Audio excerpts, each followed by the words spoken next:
All right, do your Snorlax thing, because I know you're going to. Good. Every night. It's going to happen every night. Oh, now they're lying on me. Okay, are you guys ready? We are still on Chapter 5. Chapter 5 never ends. Yeah, it never ends, people. Okay. Never. No, it never ends, people. Okay. What just happened, guys? Do you remember? We explained the giant's backstory.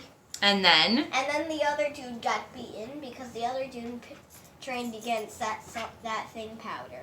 That thing powder. Iocane. Yeah, Powder. And then what did Buttercup do to the man in black? Push him off the edge. And then what do we find out? He is Leslie! Okay. This is exciting. This is exciting. From his position at the point of the Armada, Prince Humperdinck stared up at the cliffs of insanity. This was just like any other hunt. He made himself think away the quarry. It did not matter if you were after an antelope or a bride-to-be. The procedures held. You gathered evidence, then you acted. You studied, then you performed. If you studied too little, the chances were strong that your actions would also be too late. You had to take time. And so, frozen in thought, he continued to stare up the sheer face of the cliffs. Obviously, someone had recently climbed them. There were foot scratchings all the way up a straight line, which meant most certainly a rope, an arm-over-arm climb of a 1,000-foot rope with occasional foot kicks for balance. To make such a climb required both strength and planning, so the prince made those marks in his brain. My enemy is strong. My enemy is not impulsive.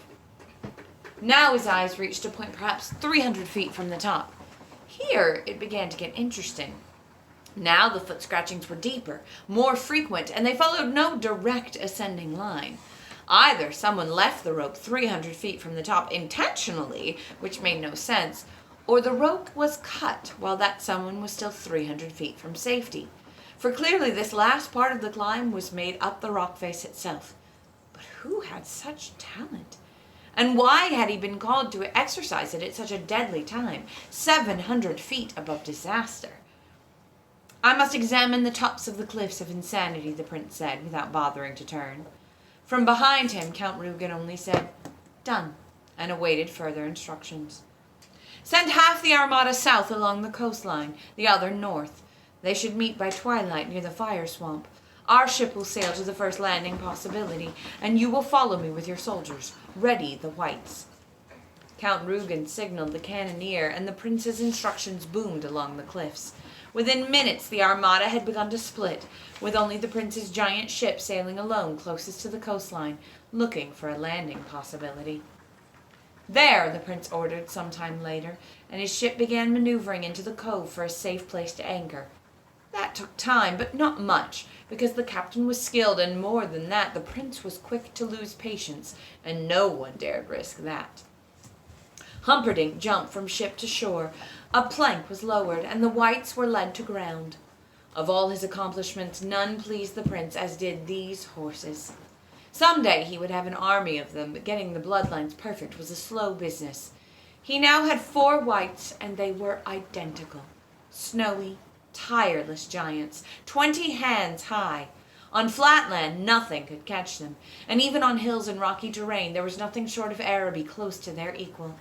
The prince, when rushed, rode all 4, bareback, the only way he ever rode, riding 1, leading 3, changing beasts in mid-stride so that no single animal had to bear his bulk to the tiring point.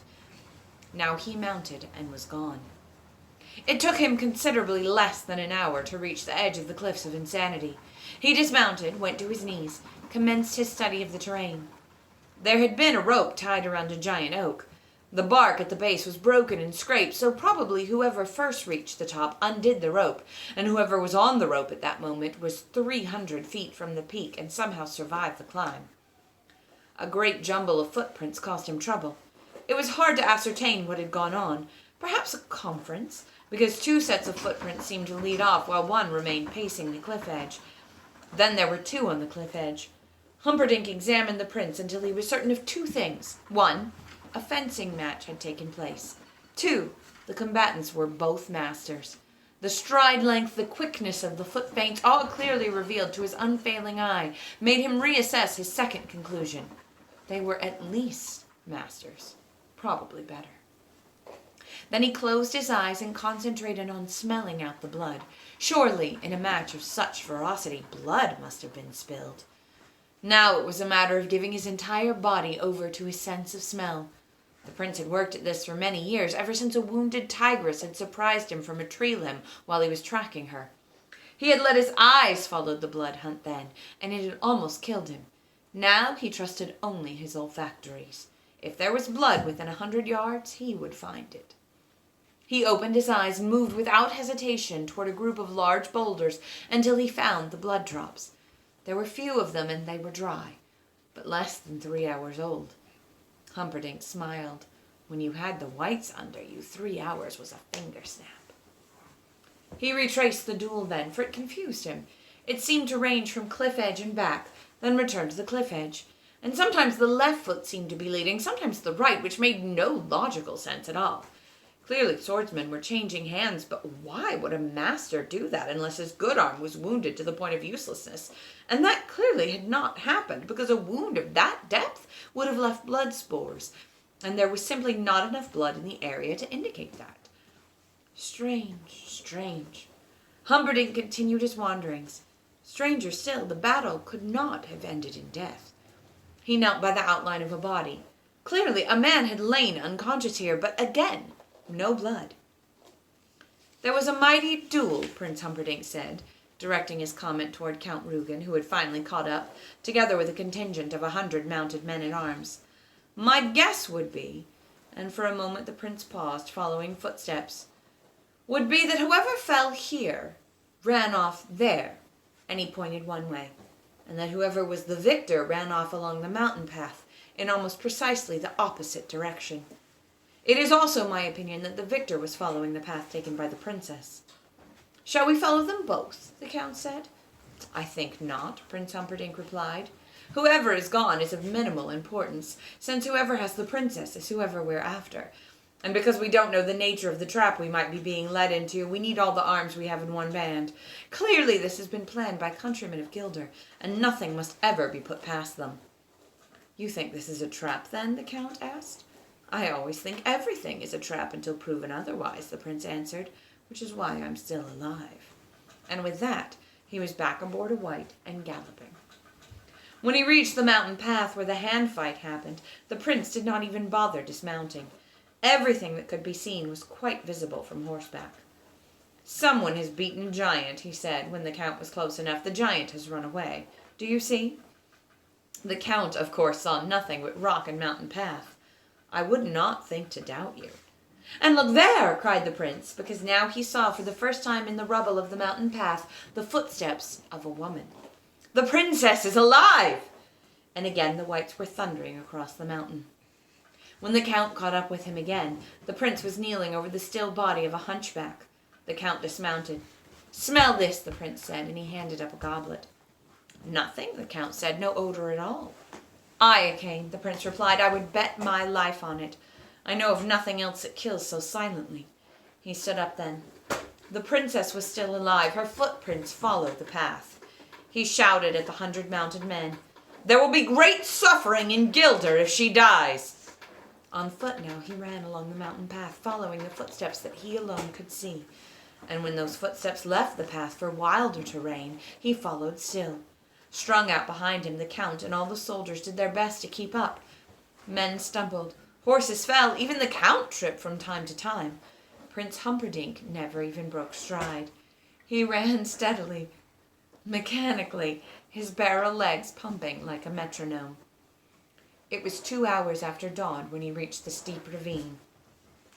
Odd, he said to the count, who was tiring badly. The count continued only to breathe deeply. 2 bodies fell to the bottom, and they did not come back up. That is odd, the count managed. No, that isn't what's odd, the prince corrected. Clearly, the kidnapper did not come back up because the climb was too steep, and our cannons must have let him know that they were closely pursued. His decision, which I applaud, was to make better time running along the ravine floor. The count waited for the prince to continue. It's just odd that a man who is a master fencer, a defeater of giants, an expert in the use of iocane powder, would not know what this ravine opens into." "And what is that?" asked the Count. "The fire swamp," said Prince Humperdinck. "Then we have him," said the Count. "Precisely so." It was a well-documented trait of his to smile only just before the kill. His smile was very much in evidence now. Wesley, indeed, had not the least idea that he was racing into the fire swamp. He knew only, once Buttercup was down at the ravine bottom beside him, that to climb out would take, as Prince Humperdinck had assumed, too much time. Wesley noted only that the ravine bottom was flat rock and headed in the general direction he wanted to follow. So he and Buttercup fled along, both of them very much aware that gigantic forces were following them and undoubtedly cutting into their lead.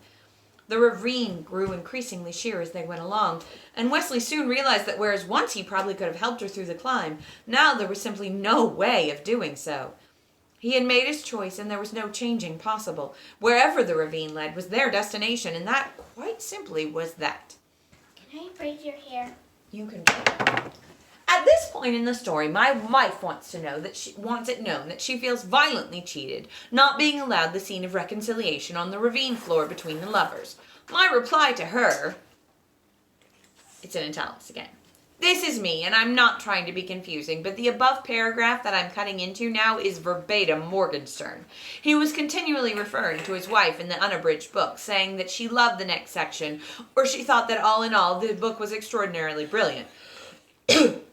Mrs. Morgenstern was rarely anything but supportive to her husband, unlike some wives I could mention. Sorry about that, Helen. But here's the thing. I got rid of almost all the intrusions when he told us what she thought. I didn't think the device added a whole lot, and besides, he was always complimenting himself through her, and today we know that hyping something too much does more harm than good, as any defeated political candidate will tell you when he pays his television bills. The thing of it is, I left this particular reference in because for once I totally happened to agree with Mrs. Morgenstern. I think it was unfair not to show the reunion. So I wrote one of my own, what I felt Buttercup and Wesley might have said, but Hegram, my editor, felt that made me just as unfair as Morgenstern here. If you're going to abridge a book in the author's own words, you can't go around sticking your own in. That was Hiram's point, and we really went round and round, arguing over, I guess, a period of a month, in person, through letters, on the phone. Finally, we compromised to this extent. This, what you're reading in the regular type, is strict Morgenstern. Verbatim. Cut, yes. Changed, no. But I got Hiram to agree that Harcourt would at least print up my scene. Ballantine has agreed to do the same. It's all of 3 pages, big deal. And if any of you want to see what it came out like, drop a note or a postcard to Urban Del Rey at Ballantine Books, 1540 Broadway, New York City, and just mention you'd like the reunion scene. Don't forget to include your return address. You'd be stunned at how many people send in for things and don't put their return address down. The publishers agreed to spring for the postage costs, so your total expense is the note or card or whatever. It would really upset me if I turned out to be the only modern American writer who gave the impression that he was with a generous publishing house. They all stink. Sorry about that, Mr. Jovanovich. So let me just add here that the reason they're so generous in paying this giant postage bill is because they fully expect nobody to write in. So please, if you have the least interest at all, or even if you don't, write in for my reunion scene. You don't have to read it. I'm not asking that, but I would love to cost those publishing geniuses a few dollars because let's face it, they're not spending much on advertising my book. Let me just repeat the address for you, zip code and all. Urban Del Rey, Ballantine Books, 1745 Broadway, New York, New York, 119, or email us at delray@randomhouse.com. And just ask for your copy of the reunion scene. This has gone on longer than I planned, so I'm going to repeat the Morgenstern paragraph I interrupted. It'll read better. Over and out. At this point in the story, my wife wants it known that she feels violently cheated, not being allowed the scene of reconciliation on the ravine floor between the lovers. My reply to her is simply this. A. Each of God's beings, from the lowliest on up, is entitled to at least a few moments of genuine privacy. B. What actually was spoken, while moving enough to those involved at the actual time, flattens like toothpaste when transferred to paper for latter reading. My dove, my only, bliss, bliss, etc.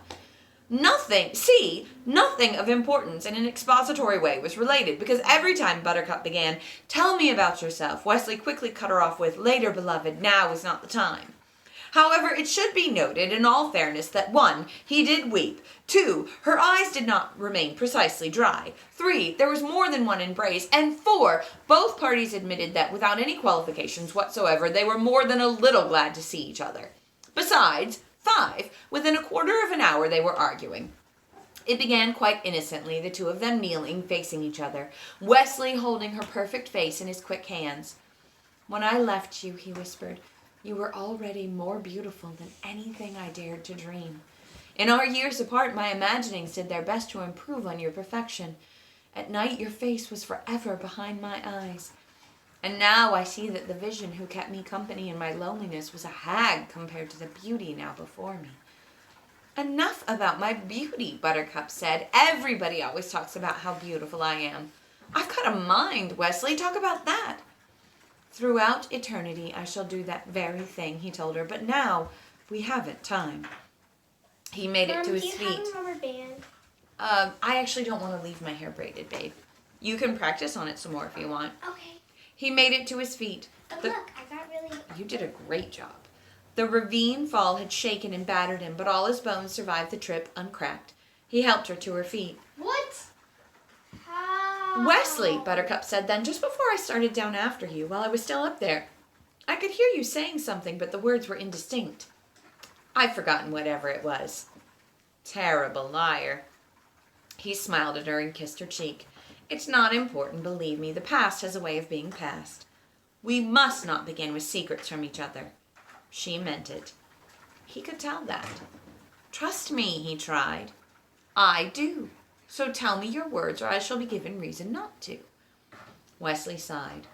"What I was trying to get through to you, beloved sweet, what I was, as a matter of accurate fact, shouting with everything I had left was, whatever you do, stay up there. Don't come down here, please." "You didn't want to see me?" "Of course I wanted to see you. I just didn't want to see you down here." "Why ever not?" "Because now, my precious, we're more or less kind of trapped. I can't climb out of here and bring you with me without it taking all day. I can get out myself, most likely, without it taking all day, but with the addition of your lovely bulk, it's not about to happen." "Nonsense. You climbed the cliffs of insanity, and this isn't nearly that steep. And it took a little out of me, too, let me tell you.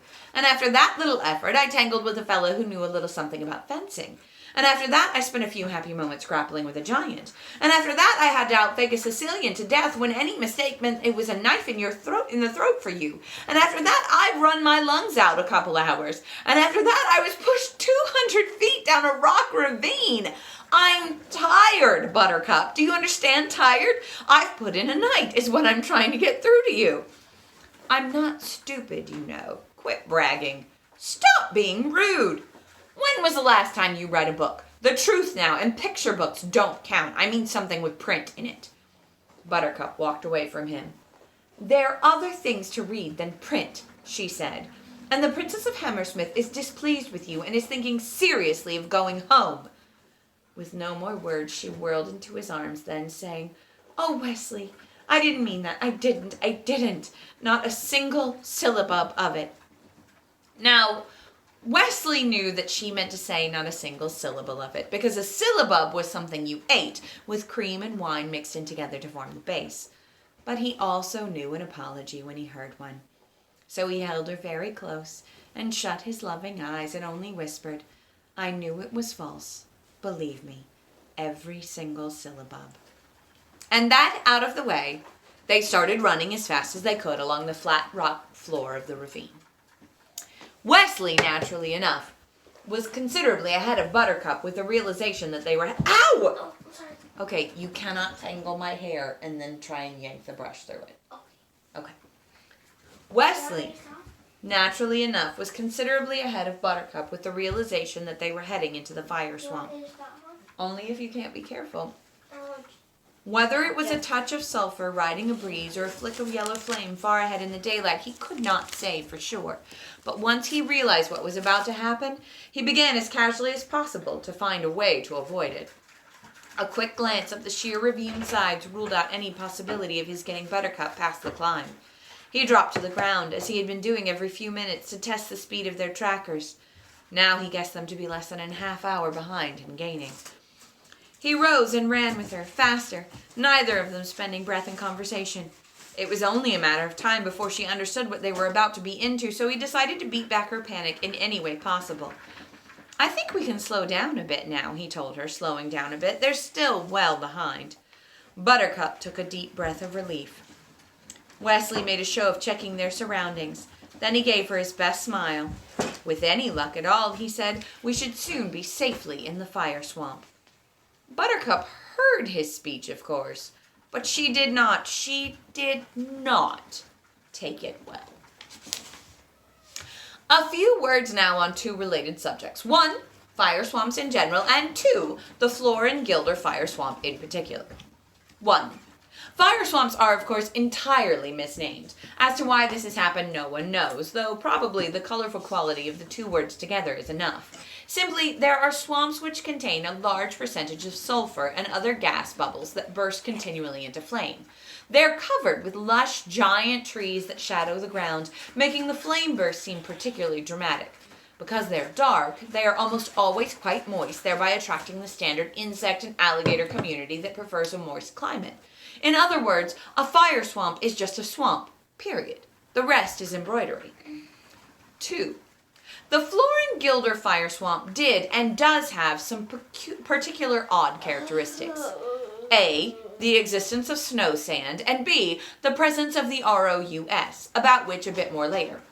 Snow sand is usually, again incorrectly, identified with lightning sand. Nothing could be less accurate. Lightning sand is moist and basically destroys by drowning. Snow sand is as powdery as anything short of talcum and destroys by suffocation. Most particularly, though, the Floor and Gilder fire swamp was used to frighten children. There was not a child in either country that at one time or another was not, when misbehaving very badly, threatened with abandonment in the fire swamp.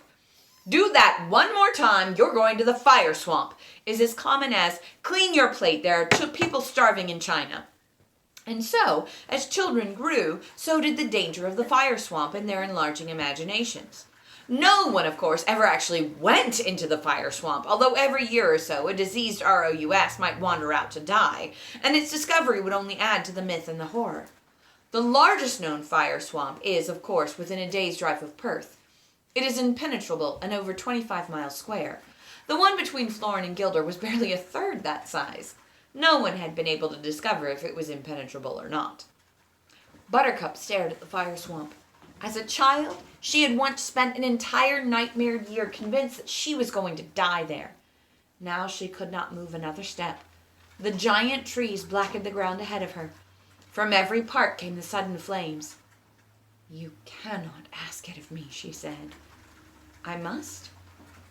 I once dreamed I would die here." "So did I. So did we all. Were you 8 that year?" "I was. 8, 6, I can't remember." Wesley took her hand. She could not move. "Must we?" Wesley nodded. "Why?" "Now is not the time." He pulled her gently. She still could not move. Wesley took her in his arms. "Child, sweet child, I have a knife. I have my sword. I did not come across the world to lose you now." Buttercup was searching somewhere for a sufficiency of courage. Evidently, she found it in his eyes. At any rate, hand in hand, they moved into the shadows of the fire swamp. Can I have my envelope that I colored now? Hold on. Prince Humperdinck just stared. "I'm almost done." He sat astride a white, studying the footsteps down on the floor of the ravine. There was simply no other conclusion. The kidnapper had dragged his princess into it. Count Rugen sat alongside. "Did they actually go in?" The prince nodded. Praying the answer would be no, the count asked, "Do you think we should follow them?" The prince shook his head. "They'll either live or die in there. If they die, I have no wish to join them. If they live, I'll greet them on the other side." "It's too far around," the count said. "Not for my whites." "We'll follow as best we can," the count said. He stared again at the fire swamp. He must be very desperate, or very frightened, or very stupid, or very brave. Or "Very all four, I should think," the prince replied.